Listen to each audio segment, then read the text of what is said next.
Estamos falando hoje sobre a questão das 30 horas e também vamos falar agora sobre terceirização. Como é que funciona lá, Cátia? Então, a gente, dos funcionários, nós temos uma grande quantidade de funcionários contratados temporários. Hoje, 30% do segmento de funcionários é contrato temporário, que é um contrato precário, com as garantias bem mínimas, né, de direitos, que também, agora, no início do ano, também o governo atacava esse segmento, querendo tirar férias, 13º, auxílio transporte, coisas básicas, né, constitucionais, mas era um ataque que havia lá no Paraná. E, assim, a gente tem visto que o não fazer concurso público e depois jogar para a terceirização tem sido um instrumento utilizado pela maioria dos governadores, dos prefeitos, que deixa sucatear, precariza ao máximo as condições de trabalho mesmo e depois joga para a iniciativa privada tomar conta desse setor. Então, muito nos preocupa todo esse debate da terceirização, por enquanto no setor privado, mas que logo vai para o serviço público. E aí o segmento que vai mais sofrer com isso são os funcionários, né? Nós avaliamos porque naquele discurso de que é um trabalho meio, né? Porque o governo não entende o trabalho do funcionário como trabalho de educador, ele acha que é um trabalho burocrático, é um trabalho, né, meio. A gente entende que isso, passando para o setor privado, amplia mais no serviço público e dificulta e precariza as condições de trabalho dos educadores. Muita gente não entende que isso vai nos atingir, né, Danilo? Explica para a gente como é que funciona isso. Sim, a Cátia resumiu bem. Vamos pegar um exemplo bem próximo a nós, né? Nós não precisamos ir ao Paraná para ter esse exemplo. A rede pública estadual, né? Praticamente último concurso de 2004, terceirizado, toda terceirizada. O pessoal está sem receber salário desde novembro. Agora, os porteiros vão ser demitidos, porque essas empresas, que são empresas ligadas aos políticos, e se bobear, os donos dessas empresas são os políticos e têm testa de ferro, na verdade, são empresas que recebem o dinheiro, não pagam o funcionário, precariza a relação de trabalho. E, para nós, tem uma questão que é imperativa, que é a seguinte: ingresso no serviço público através de concurso público. O funcionário terceirizado ele não tem plano de carreira garantido, a empresa, entre aspas, não deposita fundo de garantia quando ele é demitido, ele ou vai para a rua e não tem os seus direitos. Ele não tem qualificação, porque o critério de escolha, a Cátia disse bem, os governos não entendem que o funcionário... Aliás, eles entendem, mas o objetivo deles é outro, que esse funcionário é um educador. Então, portanto, eles não são tratados como educadores. E hoje é um dia nacional de luta, dia 29, né, contra o projeto de terceirização que está tramitando no Congresso Nacional. Né, e é importante que a gente chame a atenção da população de Petrópolis, né, porque quem vai ser atingido, se esse projeto passar, vai ser o conjunto dos trabalhadores. A gente vai voltar ao século XIX. A gente vai voltar ao período da escravatura. Porque se o trabalhador, que a única coisa que ele tem para vender é sua mão de obra, né, a sua força de trabalho, a troco de um salário, né, com a precarização, né, ele perde todo e quaisquer direitos. Então, assim, é muito grave. Hoje é um dia nacional de luta, né, e a gente tem que chamar a atenção da população, que não vai atingir somente a educação, vai atingir o conjunto dos trabalhadores desse país, né? Então, a situação é muito grave. Por isso que nós somos contra a terceirização. Especificamente no caso da educação, nós temos uma concepção. Quem está na escola...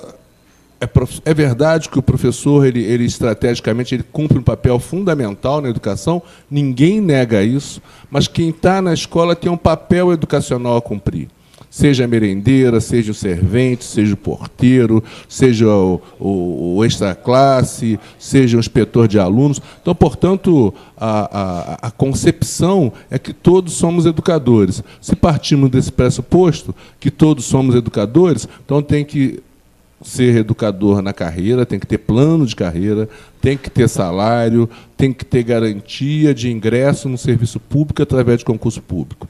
A única forma de moralizar a questão do serviço público é garantir o preceito constitucional, ingresso no serviço público através de concurso público. É porque cada vez vai ficando realmente mais precária a situação, né? Aqui em Petrópolis nós temos concursados aguardando, chamada, né? E várias pessoas fazendo hora extra. Desculpa, Rose, e assim, é o que indica, o sujeito está lá, não tem concurso. Aí o vereador, o cabo eleitoral, o fulano de tal, que é amiguinho do prefeito, que é amiguinho do governo, aí vai lá, tem uma vaga de... Aí ele vai lá e indica a sobrinha. Aí o outro vai lá e indica o primo. Aí vai indica o filho. E passa a ser uma relação patrimonialista, né?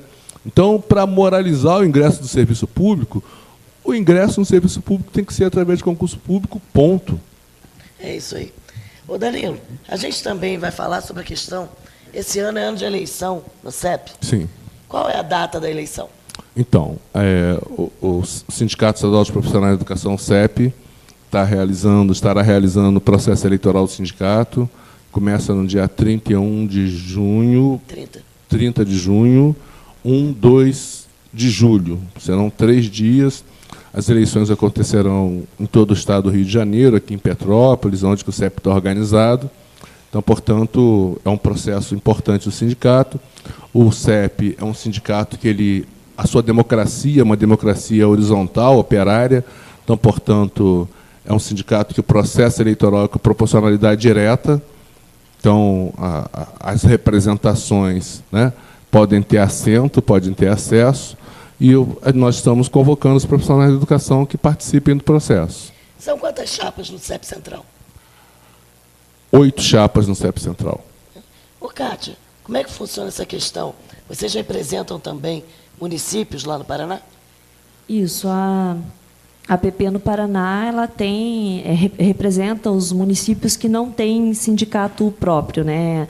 A nossa regional de Foz do Iguaçu representa hoje dois municípios. Tem regionais que representam 20, 30 municípios, né? A gente tem feito esse debate municipal lá também. E até queria voltar um pouquinho no debate da terceirização, que é algo interessante que nós temos que fazer esse debate com os nossos alunos, principalmente os alunos do ensino médio, né, que são os futuros trabalhadores, né, e aquele aluno que tem alguma perspectiva de estudar para concurso, de se dedicar. A gente tem feito essa conversa com eles num comitê que a gente montou lá em Foz contra a terceirização, e é muito importante fazer, porque esse segmento tem que estar na luta junto agora, porque senão é o segmento que daqui uns dias não vai ter concurso para fazer, vai acabar o sonho de ingressar no serviço público. De ter carreira, né? De ter carreira. Então, esse é um debate que, às vezes, a gente fica entre os professores, entre os funcionários, mas é um debate que a gente tem que travar com os nossos alunos também, porque, se a gente pensar que a escola pública é a escola do trabalhador, né, é o direito dos filhos dos trabalhadores que está sendo ameaçado também. Exatamente. Lembrando também, gente, que nos dias 17, 18 e 19 vai estar acontecendo a Conferência Municipal de Educação. E nós vamos estar discutindo o Plano Municipal de Educação. Muito importante a participação de todos os profissionais de educação eleitos nas suas escolas. Nós conseguimos um grande avanço esse ano de que os delegados da conferência, França, não serão indicados pelas direções de escola. Serão eleitos em assembleias por segmento. Um professor, um funcionário, um representante dos pais e um representante dos alunos. Cobrem das suas escolas, dos seus centros de educação infantil, a data da reunião da assembleia para a eleição dos representantes. Já está sendo divulgado nas escolas, porque está próximo. Está próximo, está muito próximo. Nós já estamos hoje em 29 de maio e as escolas têm que estar fazendo, então, essa assembleia. Eu ainda não ouvi falar dessa assembleia. Então, a gente tem que correr, né, gente? Porque as coisas são feitas assim de propósito, né? Para não dar tempo das pessoas se mobilizarem, e não é por aí. Nós podemos nos mobilizar, sim. Já vão cobrando aí da diretora que dia que é a assembleia na escola, que dia que é a reunião de pais. Exijam seu lugar na participação por segmento, porque quem for eleito vai estar lá na conferência representando aquela unidade. Então não pode estar, ninguém vai lá por si só. Ah, eu vim porque eu achei legal. Não, eu vim porque os meus companheiros na minha escola acham que eu devo estar representando a escola. É por aí que tem que ser. Representatividade é isso. Você tem que ir lá falar em nome de alguém. Né? Porque na última conferência só tinha diretor de escola, né? Não havia... O profissional de educação, ele ficou de fora, né? Como acontece há alguns anos já em Petrópolis, esses conselhos estão tomados realmente só pelo Poder Executivo. Mesmo afins, tendo, e afins, porque mesmo tendo a paridade, quando se senta numa cadeira, numa reunião de conselho, você vê que o tempo passa e nada é feito. Então, a partir do momento que o CEP começou aqui em Petrópolis a tomar parte dos conselhos municipais, essa realidade vem mudando. Então, ela realmente tem que mudar, porque a participação popular é uma participação muito importante para os alunos que estão lá na escola, porque, na realidade, é o nosso público, o nosso alunado. E até voltando também da terceirização, né, que é um assunto que está aí hoje em foco, nós já começamos a ensaiar aqui em Petrópolis, numa unidade em Pedro do Rio, uma pequena terceirização. Então, nós temos que estar sempre lembrando disso. Nós não podemos permitir que as nossas unidades escolares tenham pessoas de firma terceirizada. Inclusive, Franci, ainda não responderam até hoje, isso já tem uns 13 meses, pelo menos. Estamos sem resposta. Quem é a que faz e quem é Caminhos da Serra. Que são duas firmas essas firmas terceirizadas. entraram nessa escola, né? Exatamente. Tendo concursado, esperando para trabalhar. A explicação foi esdrúxula. Quando disseram, Kátia, no Conselho Municipal de Educação, que a vaga era de cozinheira. E a pessoa que foi contratada era auxiliar de cozinheiro. Mas se não tem cozinheiro, ela está auxiliando quem? Exatamente. Então, é brincar, né, gente? É até um outro nome, as funções são bem diferenciadas e nós temos que lembrar que o Legislativo tem que fazer seu papel. Nós temos comissões de servidor público, temos comissões de educação e, principalmente, a comissão do Cumpra-se. Vereador Meireles é da comissão dos servidores ainda, né? Estamos esperando um posicionamento dessa comissão. Dona vereadora Gilda Beatriz, comissão de educação, comissão do Cumpra-se também, vereador Anderson Juliano. Estamos esperando um posicionamento em relação a isso, né? Até porque, se são funções que não existem, elas não poderiam ser contratadas. E nós temos porque pessoas nós temos um plano para ser de salários que rege que funções existem na educação. Fora isso, não existe nada. Então, quem está lá é fantasma. E fila, né? O concurso público está aí, daqui a pouco está terminando o prazo Abril e o pessoal está de 2016, esperando. a prorrogação, exatamente. Né? Então, eles estão esperando ser chamados. E o funcionário está aí, pena que não está na escola, né? É isso aí. E, Antônio, vai ter conferência também para a eleição do Fundeb, né? Do Conselho do Fundeb. É isso aí, Rose. É uma questão que a gente precisa estar muito atento e divulgar sempre que possível mesmo no programa, ressaltando a importância disso, porque quando é algum assunto que é para oprimir os profissionais de educação, tem sempre um local de destaque nas salinhas lá do cafezinho, sempre eles procuram botar bem destacado que aquilo ali é uma opressão. Nos sites da prefeitura. Nos sites da prefeitura, e é sempre muito bem divulgado. Agora, quando é alguma coisa que vai acrescentar para o profissional da educação, para que ele possa participar, e, né, ele seja visto como um profissional da educação, normalmente passa bem escondidinho, e se você não estiver atento, você perde a oportunidade. Esse conselho, gente, ele faz o acompanhamento das contas, dos gastos. Tá? Ele não é só para ver papel no final, não. Ele tem que ir fazendo o acompanhamento durante o governo. Né? Como é que vai ser feita a escolha, Antônio? Lá na escola lá já botaram, né, no quadro lá, só que não houve assim muitos comentários com relação, só que eu sou muito curioso, eu vi, aí fui, perguntei à diretora, lá vai haver uma assembleia, né, com os funcionários e os professores, e vai ser escolhido um representante, vai haver uma ata e a pessoa vai representar a escola ali. Então é importante, gente, estar participando. Nós construímos aqui em Petrópolis uma história de participação nesses conselhos, porque não adianta participar de conselhos, estar lá nominalmente e não fazer nada, né? Não levantar a mão, porque tem... Olha, assim que a gente começou a participar do Conselho Municipal de Educação, eu achei que eu estava numa comissão do museu. Todo mundo parado, quietinho, não pode levantar a mão, não pode falar nada. E aí, quando você começa a levantar a mão demais, você vira a persona não grata do negócio, né? Rápido. Mas não é por aí, né? A gente não veio aqui para agradar ninguém, a gente veio para lutar pelos nossos direitos. Agora, gente, tem que ter mais gente participando. Não dá para ser só a direção do CEP. Tem que ter mais gente da categoria participando dessas reuniões. Não quer ser conselheiro? Tá, mas vai à reunião. Né? Eu tenho atentado muito para isso, né, porque eu sou zelador, então eu tenho muito contato com os pais. Né? A participação dos pais com relação à escola. Não é só chegar na escola e deixar o filho. Né? Tem que participar da administração da escola. Como é que está sendo administrados os recursos que vêm para a escola? Como é que está sendo a merenda que está servida na escola? Como é que está a sala de aula, em que a criança vai ficar quase 4 horas, ou às vezes até um pouco mais? No caso do programa Mais Educação, né, a criança fica 7 horas dentro da escola. Está funcionando lá na sua escola? Lá na escola ainda está funcionando, porque estão esticando o máximo que podem, mas ainda está funcionando. Então, eu sempre falo com os pais, tem que participar, né? Você paga imposto para ter uma escola de qualidade, né? Ter uma merenda de qualidade. Né? E a gente, às vezes, vê, né, que nem lá, hoje teve uma reunião, e um pai, amigo meu, né, ele falou assim, não, a gente vai fazer uma vaquinha para, se possível, inteirar. Eu falei, está errado, não tem que inteirar nada, você tem que ir reunir um grupo, ir na prefeitura, ir na mídia e cobrar. Cadê o dinheiro? Né? Se o governo federal não manda, o governo municipal bota. Educação é obrigação do governo municipal também. Exatamente. Cada programa desses tem uma parte que vem do governo federal e tem uma contrapartida da prefeitura. Quando o governo se inscreve no programa, ele está se comprometendo a manter aquilo. Quem não pode manter, não se inscreva. Né? Não adianta fazer lançamento do Mais Educação, conselho do Mais Educação, festa, aquela coisa toda, e, na hora H, nas escolas, não ter atividade. Né? Ô, França, agora você que é do CAI também, como é que é essa história aí que o pessoal está comendo ovo todo dia?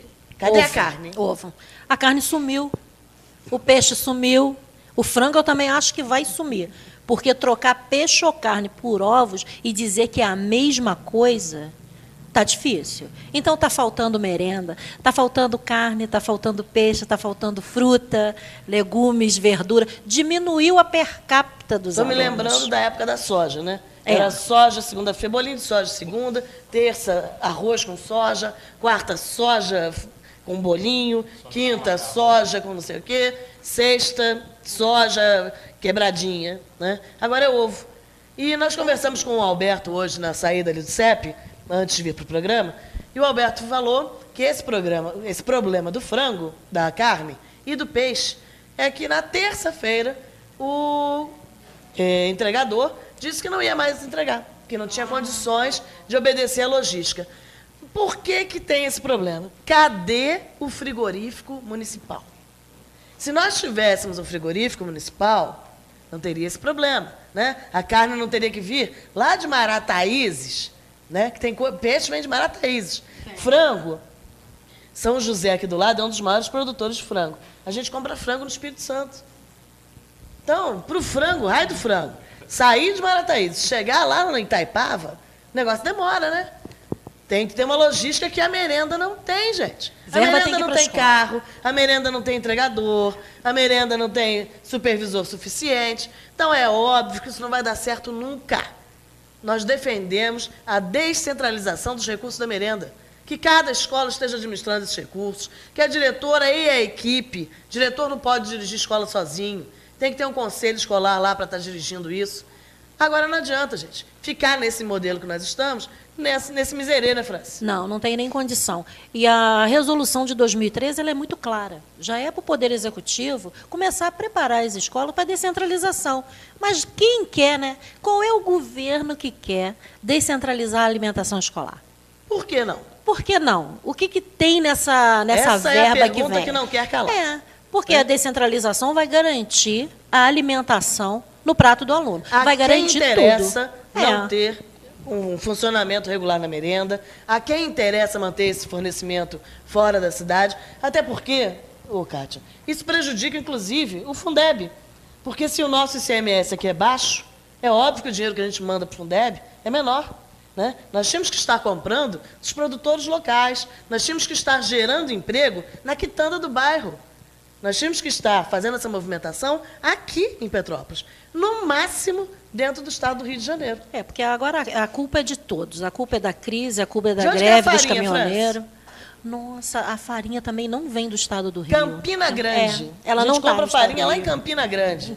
Ou eu nem sabia que lá produzia farinha de mandioca. Mas é bom lembrar que a verba da alimentação, que veio do governo federal, em abril e maio foi depositada, tá? Já está no Banco do Brasil há alguns dias. O último... como é que eu vou achar essa palavra? Empenho? A última passagem de verba, né? Foi agora 14 de maio. Depósito. Então, único Liberação depósito. da- Então, em maio e abril, juntando esses dois, foi 1.236.000.000. Microfone. Essas verbas nunca atrasam. Essas verbas não tem Não, como não- atrasar. O dinheiro é assim, ó. Fundeb. Tá? Dia 1º, dia 10, dia 20, dia 30. Quem diz que o dinheiro atrasou, não é verdade. Tem alguma coisa errada, né? Não tem como atrasar. Não existe isso. Rose, se eu fazer uma pergunta que o Danilo falou de verba, e eu cobro muito da minha escola, né? Porque o zelador ele tem que manter uma qualidade dentro da escola, né? Ele tem que ver se tem uma luz queimada, se tem uma descarga que não está funcionando, né? E eu vejo já há algum tempo, não tem verba para isso, não tem verba para isso. E antigamente, eu não sei se ainda tem isso, o PGDREM, que é uma verba que era repassada para as escolas. Tem. Né? E eu me lembro que na greve, né, a gente viu que o prefeito não estava repassando essa verba, né? E aí, né, deveria novamente, a gente infelizmente tem que falar, né, que os vereadores deveriam, o Poder Legislativo, teria que estar cobrando justamente isso. A Né? E escola eu queria que você paroquial falasse que eu um trabalho pouquinho. tá sem telefone. Cortado. Tá? Não faz ligação, nem recebe, de tanto tempo que não pagam a conta. Porque quem paga a conta é o governo. Pode isso, Antônio? O instrumento mais necessário que tem dentro da escola é o telefone, né? Porque você precisa se comunicar com os pais dos alunos, né? Você precisa do telefone para a internet, para você estar atualizando os arquivos, né? E eu fico assim, vendo essas coisas, né? E a gente vê os impostos aumentando cada vez mais, né? O corte aí, né? E o prefeito sempre fala que tem que cortar, o governo sempre fala que tem que cortar, mas os impostos lá em cima, e você não vê chegar na ponta, né, ali para os trabalhadores, para os filhos dos trabalhadores, os recursos chegarem que nem deveria. E agora vai começar, gente, a temporada da festa junina. E me dá até arrepio quando fala nisso. Né? Porque agora vai ser a época que as escolas vão começar a querer fazer catança de dinheiro de pobre. Né? Pegar o dinheiro do trabalhador, que tem 10 filhos, 5 na escola da França, 3 na minha escola, 2 na escola do Antônio, e esse negócio de minha escola, isso é mania, né? Que a gente tem mania de falar isso, na escola pública. Então pega aquele, né? Festival de picolé, festival de pipoca. Então, como é que a pessoa faz? Eu fico imaginando isso. Uma pessoa que tem 6 filhos, como é que ela faz o filho ir para a escola participar de 6 festivais durante o mês? Tem dinheiro para isso tudo? Porque o dinheiro nosso não dá. Né? Não dá para... Tem que ter merenda. Mas aí tem que começar a vender. Né? Tem festa junina, festa da... Votinho de rainha da primavera. Gente, isso é coisa... Olha, quando eu entrei no Estado há 30 anos atrás, isso já era meio demodê. Hoje em dia, isso é o fim da picada, voltar com isso, né, gente? Votinho. E as outras crianças são o quê? Uma é rainha. As outras não valem nada? São os súditos. Então, quem Com tem certeza. dinheirinho, a mãe É. vai lá, faz uma campanha com a vizinhança, compra os votinhos, e a menina é a rainha, o menininho lá é o rei, e os outros, que também venderam os votinhos, levaram o seu dinheiro, às vezes, do pão da família, do leite da família. Então, a gente tem que parar com essa palhaçada. Dia letivo tem que ter merenda escolar. É proibido vender comida dentro da escola. Tem que lembrar isso. Alberto, do NAI, do Núcleo de Alimentação Escolar, tem que sair um ofício para as escolas, lembrando mais uma vez isso. Dia letivo não pode vender nada. Quer fazer uma festa fora do dia letivo? Vai quem quer, comunidade, quer participar, é outra história. Agora, em dia letivo, tem que ter merenda, e merenda de qualidade. Vamos parar com essa história do ovo, que isso já está, né? O pessoal já está enjoado de ovo. Porque se pudesse vender, né, teria cantina nas escolas. Nós temos uma lei bem clara e específica do próprio município que não pode. Não pode vender docinho, não pode vender pipoca, não pode ter festival de picolé. Tem que ter uma alimentação saudável. E a alimentação saudável ela é garantida através da alimentação escolar. Agora, se tem alguém falhando, se não estão conseguindo fazer isso, tem que se virar e fazer. É porque eu sempre digo, não tem como dar jeitinho, porque se você se propõe a fazer um trabalho, faça. Porque Tem que senão ter gestão. tem que né? ter gestão. Gestão na Secretaria de Educação, gestão na Secretaria de Administração. Não cabe à escola resolver falhas da gestão. Não cabe ao pai, trabalhador, comprar torneira, Antônio, né? Aí Pagar entra... salário do... Olha, outra coisa que dá arrepio, gente, esse negócio de voluntário. Voluntário na educação. Ô, Danilo, como é que funciona esse negócio de voluntário? Você pode chegar lá no hospital e fazer uma cirurgia de voluntariado? Essa é uma lógica do...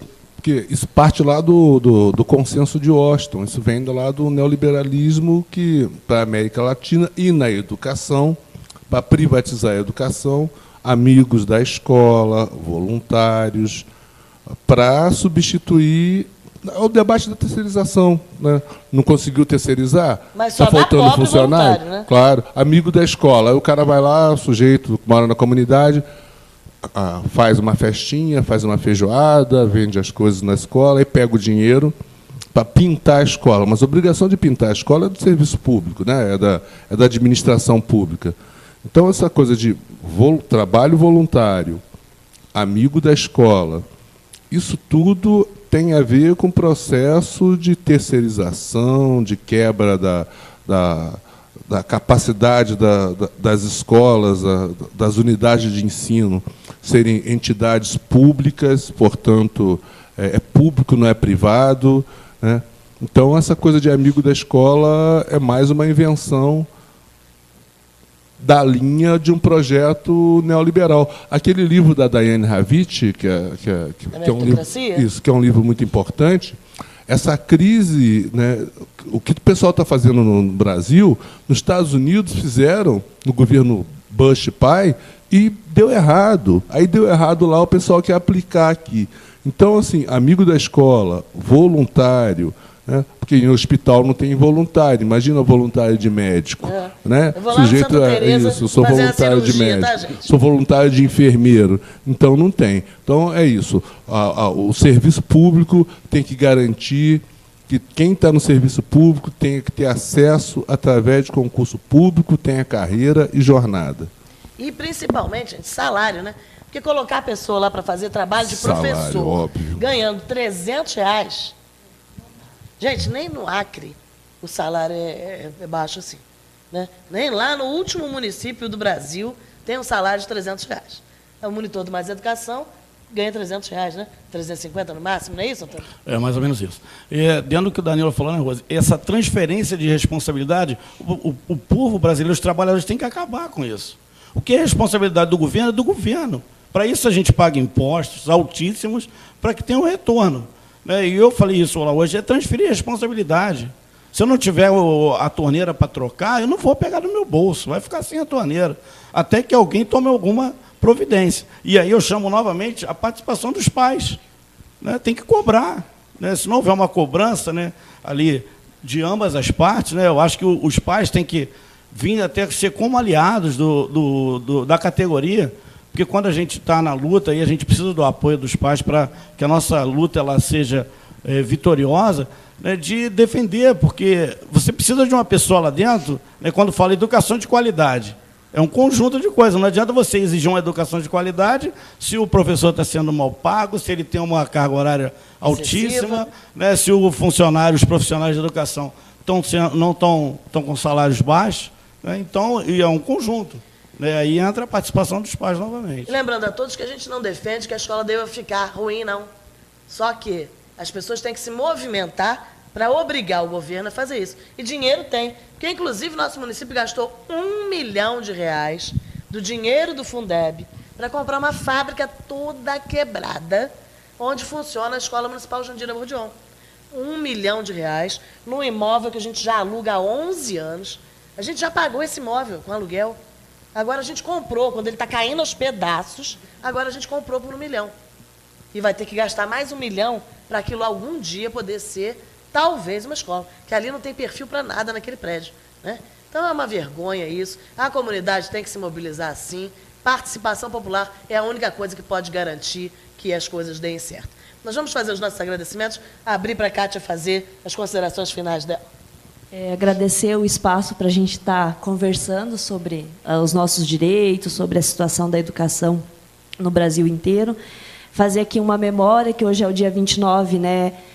Um mês que os educadores do Paraná foram duramente massacrados, que o Centro Cívico de Curitiba virou uma praça de guerra, um massacre que durou mais de 2 horas, né? Hoje o Paraná inteiro está de luto e de luta, tanto por esse massacre.